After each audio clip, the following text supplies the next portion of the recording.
A few moments later. Halo semua, selamat datang di podcast Ngobrol Yuk. Hari ini kita kedatangan bintang tamu yang sangat spesial. Pasti kalian tunggu kan? Ini dia Kalistia. Beri tepuk tangan untuk Kalistia.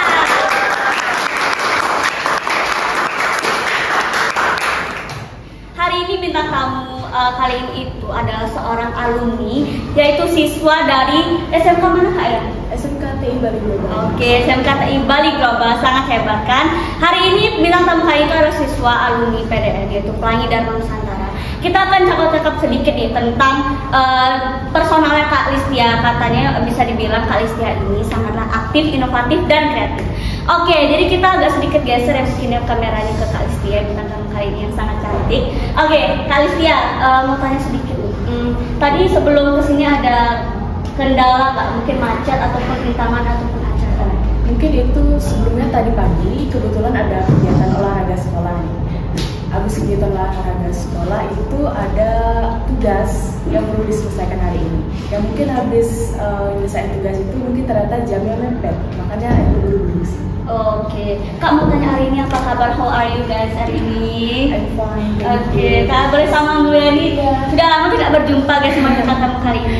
Kak awal-awal nih mau tanya bincang-bincang sedikit.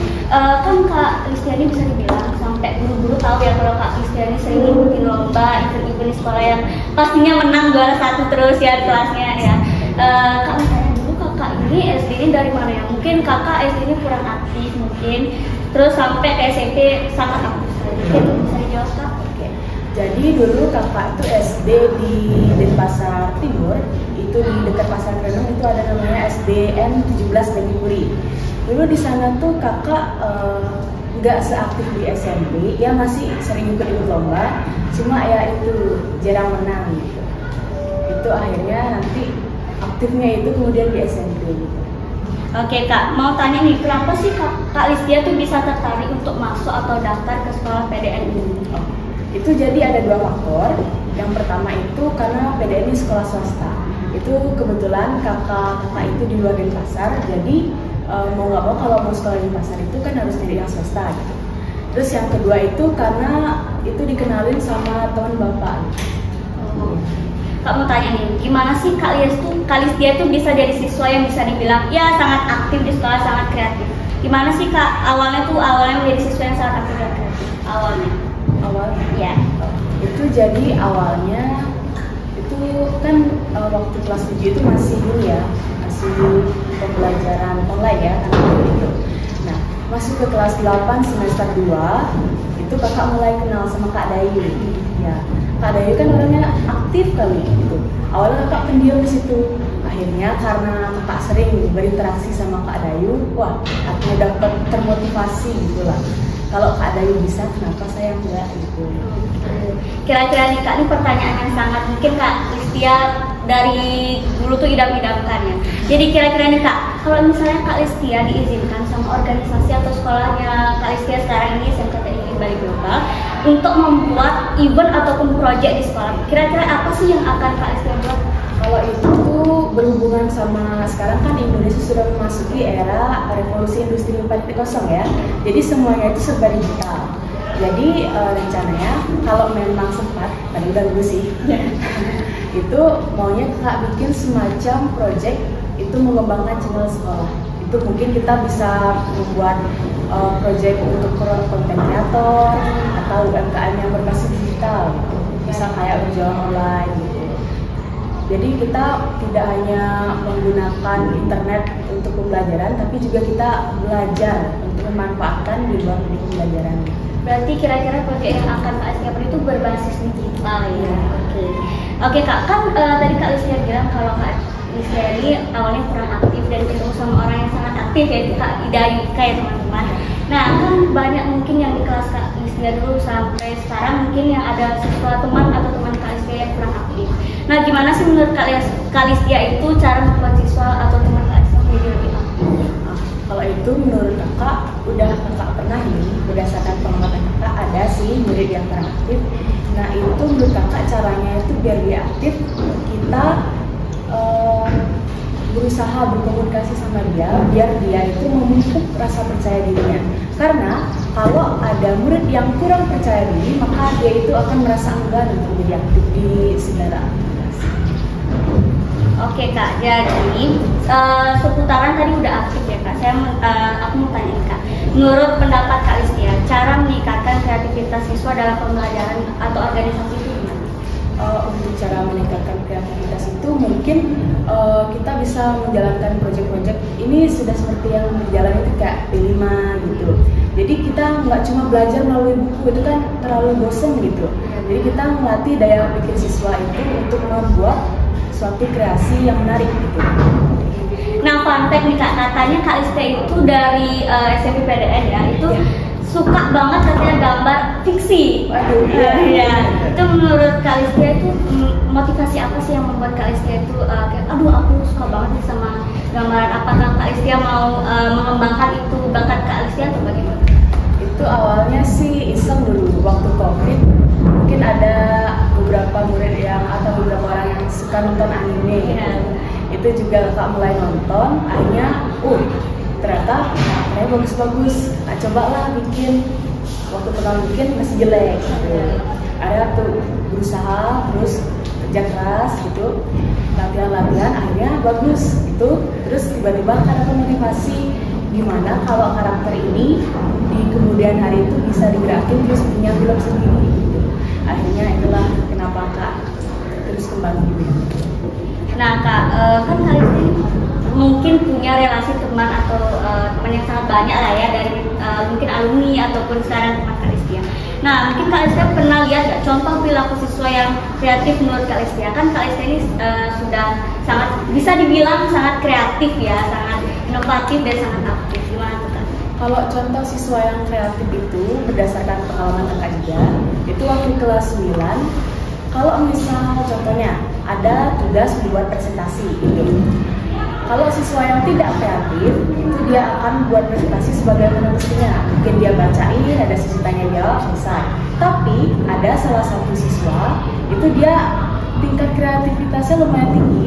Dia itu buat sesi bukan sesi tanya jawab biasa, itu kayak kuis berhadiah gitu. Jadi di kuis berhadiahnya itu siapa yang jawab nanti dia dapat hadiah. Nah itu akan membuat presentasi mereka itu jadi lebih menarik gitu. Jadi itu mungkin contoh kreativitasnya. Seputar yang tadi ya Kak, Kak Listia kan bilang ada kata presentasi. Nah mungkin itu ada kelompoknya mungkin Kak ya, tapi udah biasa itu lah ya. Gimana sih cara Kak Listia itu bekerja sama dengan orang lain yang berbeda pendapat dengan Kak Listia? Mungkin kalau kakak biasanya jadi ketua kelompok, itu kakak gabungkan dulu pendapatnya, kakak list dulu. Nanti kita itu ngadain semacam voting. Kira-kira yang mana yang lebih seret, yang lebih pas gitu. Nanti kalau udah habis voting, udah ada yang rasa pas nih, kita pilih itu. Oke. Boleh ceritain nggak sih kenapa Kak Listia itu bisa menjadi siswa yang inovatif dan kreatif ataupun aktif?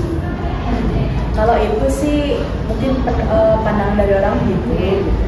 Itu karena mungkin kakak itu sering aktif, nggak cuma di pelajaran, mungkin kita juga sering komunikasi sama guru, sama teman itu di luar pembelajaran juga.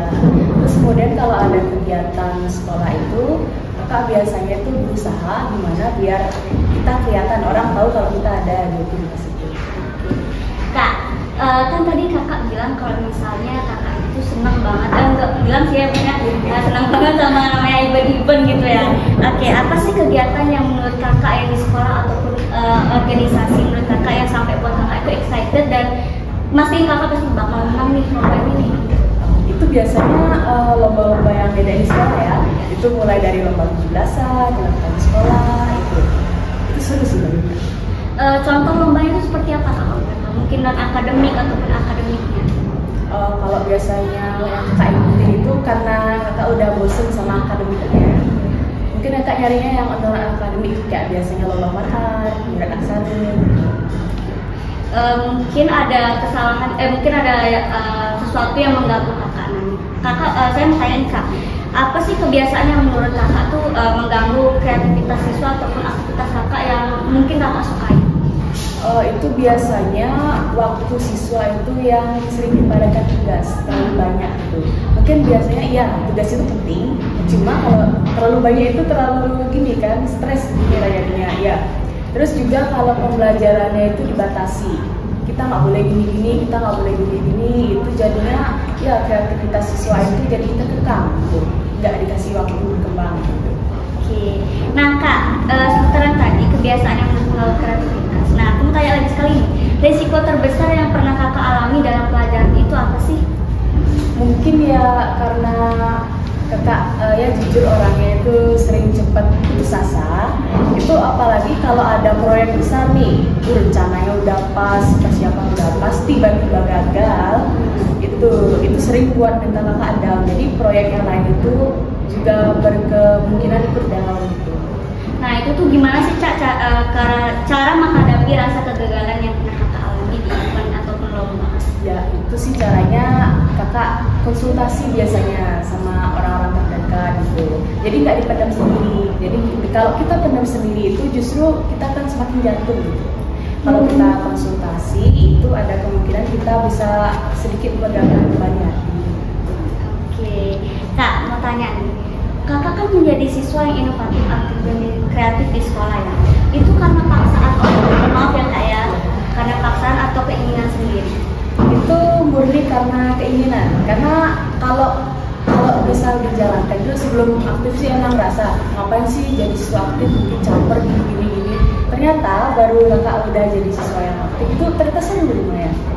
Berarti sama ya kayak saya. Iya. Kenapa sih?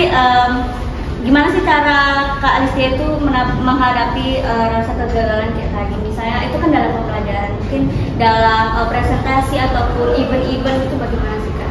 Kalau misal Kakak itu habis kita gagal melakukan sesuatu, kita perlu yang namanya jeda dengan kita refleksi mental kita biar kita kembali stabil mental kita. Mungkin kita jika ada kegiatan selanjutnya kita bisa tenang, jadi nggak kepikiran sama kegagalan yang kemarin. Kenapa sih Kak Alistia ini, saya sempat bertanya-tanya sih Kak ya, dari sampai sekarang Kakak lulus ya, kenapa sih Kak Alistia ini sangat bermotivasi dengan adanya event-event apapun yang diadakan oleh sekolah, mungkin keluar sekolah ataupun di sekolah lain Kakak berlomba, itu kenapa sekarang bisa termotivasi? Itu karena jujur sih seru, juga pengen gitu. Jadi kalau kita berinovasi itu menandakan kalau imajinasi saya itu udah di luar nalar. Gimana jelasnya? Gitu. Oke. Nah terakhir nih Kak, terakhir banget ya kayak apa sih motivasi Kakak dalam hal kegiatan akademik maupun non akademik? Itu jadi motivasinya mungkin ada tokoh-tokoh fiksi maupun nggak fiksi itu yang cerdasannya itu tinggi kali. Jadi Kakak pengen nih, Kakak suka sama tokohnya itu, tapi Kakak ini masih beda jauh sama tokohnya itu. Prinsip Kakak, kalau Kakak nggak bisa deket sama tokohnya itu, setidaknya Kakak bisa jadi kayak Kakak. Teman-teman, itu tadi ya sedikit cerita ataupun cerita tentang Kak Alistia kenapa bisa menjadi siswa yang kreatif, inovatif, dan aktif. Nah terakhir nih Kak, mungkin Kakak bisa memberikan tips-tips kepada penonton yang ada di rumah ataupun semuanya yang ada di sini mungkin di belakang layar. Apa sih tips-tips Kakak biar bisa menjadi lebih aktif ataupun kreatif dalam melakukan, mungkin dalam bukan hanya pembelajaran ya Kak ya, mungkin dalam organisasi, mungkin dalam olahraga, bidang olahraga ataupun semacamnya. Boleh diberikan tips ya Kak? Oke. Jadi beberapa tips dari Kakak itu yang pertama, jangan batasi kemampuan diri kalian. Kalian mungkin ngerasa, ada waktu ada event ini, nggak bisa, kemampuan kita jelek. Nggak boleh gitu. Kita harus optimis, kita harus yakin kita bisa. Coba-coba aja dulu, hasilnya itu urusan belakangan. Terus yang kedua itu, manfaatkan apa yang ada di sekitar kita. Mungkin dengan kita ada objek-objek yang mungkin mendukung, yang sudah mendukung, kita gunakan kreativitas kita, asah kreativitas kita untuk mengembangkan bagaimana agar objek-objek tersebut bisa menghasilkan sesuatu yang baru atau inovasi yang baru. Itu aja sih. Oke, beri tepuk tangan dulu Kak Alistia. Aja dulu podcast hari ini tentang tema siswa inovatif, kreatif, dan aktif bersama Kak Alistia. Semoga Kak Alistia sehat selalu ya. Terima kasih sudah mendatangi podcast hari ini. Mungkin Kak Alistia ada acara yang tertunda hari ini. Mohon maaf sekali. Oke.